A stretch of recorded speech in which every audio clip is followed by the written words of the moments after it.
Ongi etorriak, etorri zareten hori, eskerrik asko hemen egoteagatik. Gaur marihuanaren munduko martxaren bigarren edizioa egiten dugu hemen Bilbon. Mundu mailan 235 hiritan egin den mobilizazioa, kannabisaren normalizazioaren aldeko ekimena.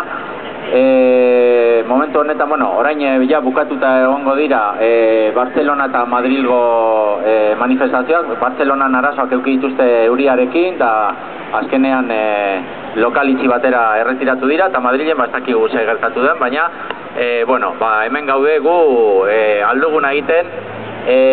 Segituan irakurriko dugu Federación de Asociaciones Canábicas, estatu mailako federazioak toki guztietan irakurri duen komunikatua. Eta gero bakizue jaia daukagula Ikateneoan Atxurin, eta egongo da jan eta zer edan, eta musika badaukagu.